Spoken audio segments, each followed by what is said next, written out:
দেশের পুঁজিবাজারে অস্থিরতার নেপথ্যে এর খেলোয়াড় ও নিয়ন্ত্রকদের অনেক দোষ আছে বলে মন্তব্য করেছেন অন্তর্বর্তী সরকারের অর্থ উপদেষ্টা ডক্টর সালেউদ্দিন আহমেদ। এছাড়া তিনি বলেন, প্রকাশ্যে কারচুপি নেই, তাই মূল্যস্ফীতি বেশি দেখাচ্ছে।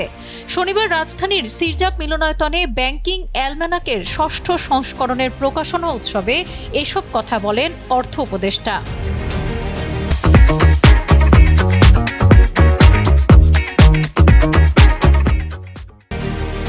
তিনি বলেন, মূল্যস্ফীতি আগে ৮ বা ৯ আটকে রাখা হলেও এখনও কোনো কারচুপি নেই বলেই মূল্যস্ফীতি বেশি দেখাচ্ছে। বিবিএসকে বলা হয়েছে, তথ্য যা আছে তাই যেন প্রকাশ করা হয়, এখানে কারচুপির কোনো ব্যাপার নেই।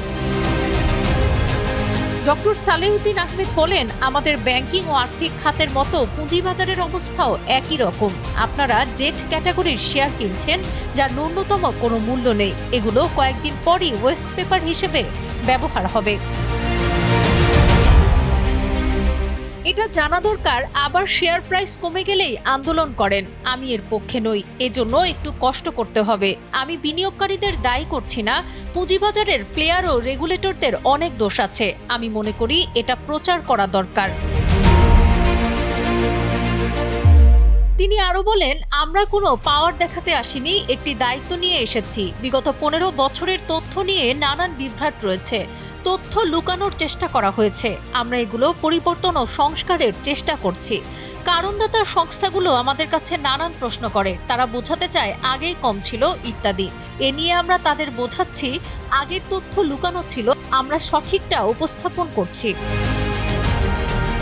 তিনি বলেন, ন্যাশনাল সিঙ্গেল উইন্ডো করার চেষ্টা করছি, যাতে ব্যবসায়ীরা এক স্থান থেকে সব তথ্য পান। তথ্যের জন্য ব্যবসায়ীদের 10 জায়গায় দৌড়াতে হবে না।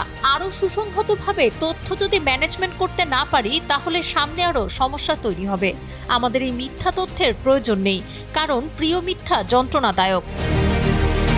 ব্যাংকিং অ্যালম্যানাকের চেয়ারম্যান ও সাবেক তত্ত্বাবধায়ক সরকারের উপদেষ্টা ডক্টর হোসেন জিল্লুর রহমানের সভাপতিত্বে আয়োজিত এই অনুষ্ঠানে জিল্লুর রহমান অর্থনীতিতে 5টি বড় চ্যালেঞ্জ চিহ্নিত করে বলেন, আর্থিক খাতে শৃঙ্খলা ফেরানোর কাজ চলছে এবং সামষ্টিক অর্থনীতির স্থিতিশীলতাও সন্তোষজনক পর্যায়ে।